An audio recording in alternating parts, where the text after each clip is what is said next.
Assalamualaikum warahmatullahi wabarakatuh. Masih seputar persiapan pembelajaran tatap muka 11 Januari 2021. Ya, keputusan sudah diambil, kesepakatan juga sudah kita sepakati bersama bahwa di Balikpapan pada tanggal 11 Januari 2021 akan melaksanakan pembelajaran tatap muka. Ya, pembelajaran tatap muka seperti apa? Ya, seperti yang sudah kita bahas sebelumnya bahwa pembelajaran tatap muka kita tidak sama dengan pembelajaran tatap muka kita selama ini atau sebelum pandemik. Ini yang kemudian tetap harus kita kembangkan, harus kita siapkan. Ya, di akhir kemarin, di akhir materi sebelumnya sudah saya sampaikan bahwa inti dari blended learning, inti dari student center learning adalah bagaimana kemudian guru itu menjadi seorang fasilitator. Dan siswa itu adalah pusat belajar. Siswa bisa memilih tempat, waktu, metode pembelajaran yang diinginkan. Dan guru harus memfasilitasi itu. Guru harus menyiapkan itu semua. Ya, salah satu kebutuhan atau kemampuan guru yang kemudian harus kita tingkatkan adalah tentang pembelajaran heutagogik. Ini pembelajaran heutagogik atau heutagogik itu seperti apa? Kita akan bahas di pertemuan kali ini, ya. Oke, heutagogik itu menawarkan kebebasan kepada pembelajar, ya, learner, untuk menentukan determine atau menentukan sendiri belajarnya. Ya, bagaimana kemudian kita memberikan kebebasan kepada peserta didik kita, guru memberikan kebebasan kepada peserta didik untuk dapat menentukan pilihannya sendiri. Yang mana sih yang nyaman? Kenapa? Karena dengan heutagogik ini maka kita akan mengembangkan berbagai macam. Kita akan ada eksplorasi, mengeksplor kemampuan siswa. Kemudian kita akan membuat menulis sebuah kesimpulan-kesimpulan yang luar biasa. Kita juga akan berkolaborasi dengan siswa dengan metode pembelajaran yang kita pilih, dan kita akan tetap terhubung, tetap berkomunikasi. Ya, kemudian ketika sudah terhubung, sudah ada kolaborasi, maka kemudian kita akan saling berbagi, ya, saling berbagi, menge-share metode tadi, ya, antar siswa. Kita juga akan belajar bagaimana kemudian kita menghadapi siswa, bagaimana kita menerapkan nilai-nilai Pancasila ini pada siswa kita.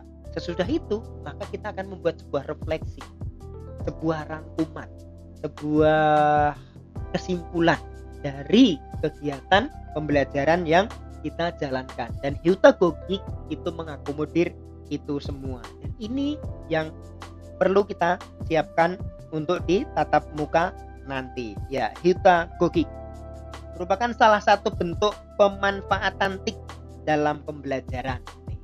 Jadi selain memfasilitasi, memberikan kebebasan kepada peserta didik, juga heutagogik itu merupakan salah satu bentuk pemanfaatan teknologi, informasi, dan komunikasi dalam pembelajaran yang mengacu pada proses pembelajaran yang terjadi di kelas maya melalui jaringan internet. Luar biasa heutagogik, dan ini yang harus kita siapkan. Dan apakah kemudian teman-teman sudah mengeksplor ini, teman-teman sudah mencari-cari ini? Ya, jangan sampai kedahuluan sama peserta didiknya, seperti apa kedahuluan pembelajarnya.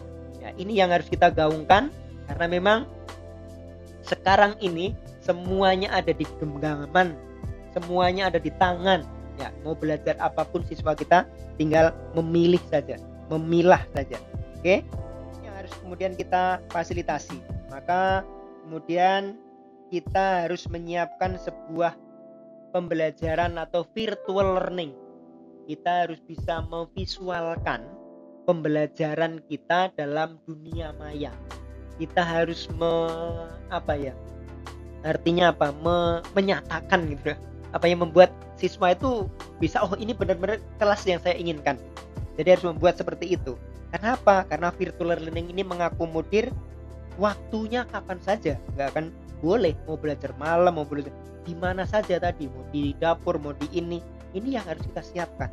Dan menggunakan perangkat apapun, mau HP, mau laptop, ya, mau alat komunikasi yang lain, itu harus terakomodir. Semuanya harus kita siapkan. dan guru harus menyiapkan. Ya, pembelajaran seperti itu perlu tentu kemudian kita bicara apakah kemudian ini tidak merubah kurikulum, ya tentu merubah kurikulum. Karena seperti yang saya bilang, kurikulum pendidikan itu adalah kurikulum yang mengacu pada kebijakan. Masa ketika kemudian kita kebijakannya adalah pendidikan digital, kita akan menggunakan kurikulum kita yang mengakomodir pendidikan analog begitu. Ya, jadi kan lucu jadinya juga.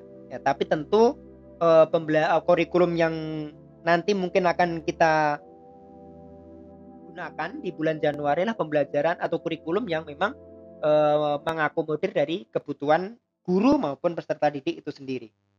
Ya, oke.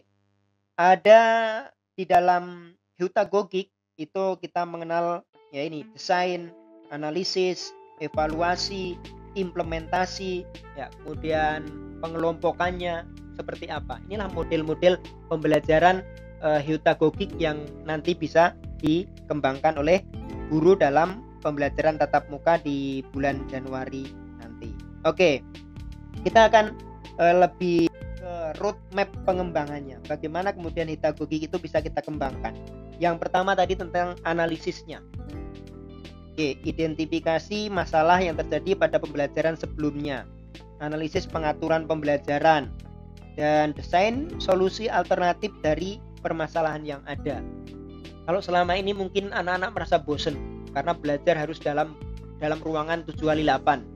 Nah, sekarang kalau teman saya bilang kelas kita itu adalah dari tak terhingga kali tak terhingga gitu, luar biasa dimanapun kelas kita, dan itu harus kita akomodir, harus kita analisa kelebihannya, kekurangannya. Baik, inilah yang kemudian kita harus melakukan asesmen ya, asesmen kepada orang tua terkait saprasnya, penyiapan saprasnya, asesmen terhadap siswa, terhadap kemampuannya, kemudian asesmen terhadap guru dan sekolah. Untuk apa? Ya, kualifikasinya dalam memfasilitasi ini semua. Sebelum kita melaksanakan tatap muka, mestinya guru-guru kita diarahkan kepada sana. Bagaimana kemudian bisa menganalisa itu? Karena nanti ada yang kemudian pembelajaran asinkron dan pembelajaran sinkron. Ada asesmen akademik, asesmen non akademik. Nah, ini yang kemudian harus kita tumbuhkan di guru-guru kita. Nah, ini yang juga harus kita cari. Apakah kemudian guru-guru kita sudah membaca? Apakah guru-guru kita sudah memiliki persepsi dan yang sama terkait ini? Yang berikutnya adalah tentu adalah desain dan pengembangannya. Bagaimana kemudian kita mendesain kelas kita? Heutagogic menawarkan sesuatu yang menarik. Bagaimana kemudian strategi pembelajaran, membuat tugas, latihan, ujian, materi pembelajaran, materi dalam mengemas materi dalam media. Ini yang harus kita siapkan. Bagaimana kemudian peserta didik kita tidak direpotkan dalam membuat sebuah tugas, mengumpulkan sebuah tugas. Ya, apakah tugas itu harus datang? Kalau biasanya harus datang dengan menulis dengan gini dan begitu. Nah, sekarang dengan pemanfaatan teknologi informasi, semuanya bisa dilaksanakan pada waktu itu di tempat yang sama, kemudian tetap bisa mengirimkan kepada guru-gurunya dengan pemanfaatan teknologi yang luar biasa. Oke. Selanjutnya adalah komponen pengembangan e-learning. Apa yang perlu dikembangkan dalam pembelajaran Heutagogic itu? Media pembelajaran. Komponen apa saja dalam media pembelajaran itu? Ada akses, tampilan atau interface, komponen pembelajaran, kemudian ketepatan dan kesesuaian pilihan komponen pembelajaran untuk model blended learning atau model terpadu antara pembelajaran daring dan pembelajaran tatap muka. Oke, materi pembelajarannya seperti apa? Kualitas materinya harus kita perhatikan. Ketepatan dan kesesuaian dengan pilihan. Konten, kita harus menyiapkan konten. Ya, kalau kita bicara YouTuber membuat konten, membuat gini, kalau kontennya tidak menarik, kontennya tidak sesuai dengan apa yang dibicarakan, tentu orang tidak akan melihat, viewernya tidak akan banyak. Begitu juga nanti yang akan kita siapkan di pembelajaran tatap muka. Ketika kita menyiapkan materi ini, kontennya tidak menarik bagi peserta didik, yang di tatap muka juga bosan, yang di rumah pun juga tidak merasa ada tantangan tersendiri untuk kemudian mengikuti pembelajaran itu. Blended learning harus menjadi solusi yang tepat untuk kemudian kita bisa menyiapkan konten-konten pembelajaran yang lebih menarik. Desainnya tentu saja, ya inilah kenapa kemudian ya kita harus belajar. Guru memang luar biasa. Bagaimana guru dihadapkan pada kita harus belajar tentang broadcasting, kita harus belajar tentang sebuah desain grafis, ya kan gitu, konten kreator, itu kita semua harus bisa. Dan ya entah bisanya tuh bagaimana kan gitu. Karena tadi ada kolaborasi, ada komunikasi. Ketika kita tidak punya waktu, ketika kita tidak punya ini, berarti kita bisa memanfaatkan, kita bisa berkolaborasi dengan pihak-pihak yang mungkin bisa membantu untuk menyiapkan kelas kita. Ini yang menjadi kemudian desain pembelajaran itu perlu komponen pembelajarannya, tujuan pembelajarannya harus jelas, materinya, strateginya, evaluasi. Jangan sampai tugas-tugas itu kemudian hanya memindahkan apa?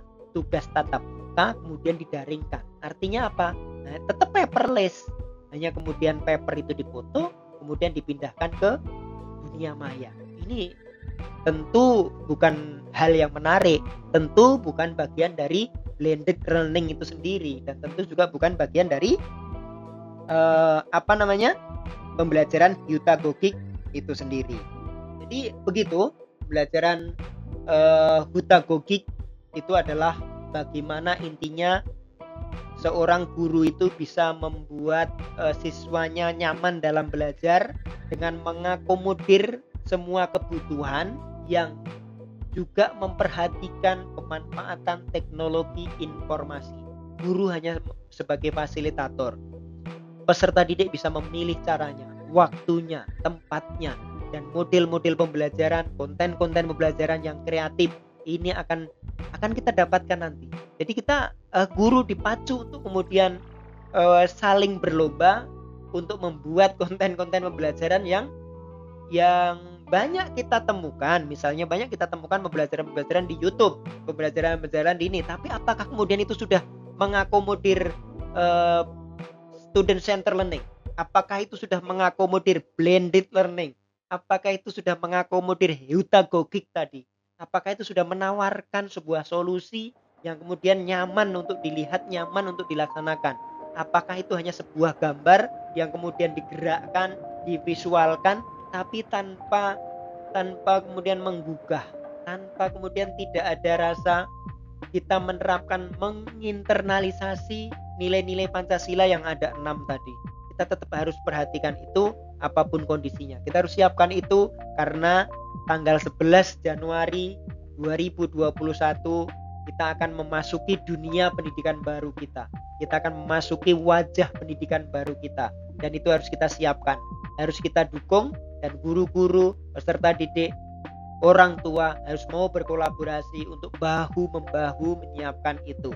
Dan tentu saja yang utama adalah keselamatan dan kesehatan. Terima kasih dan Assalamualaikum warahmatullahi wabarakatuh.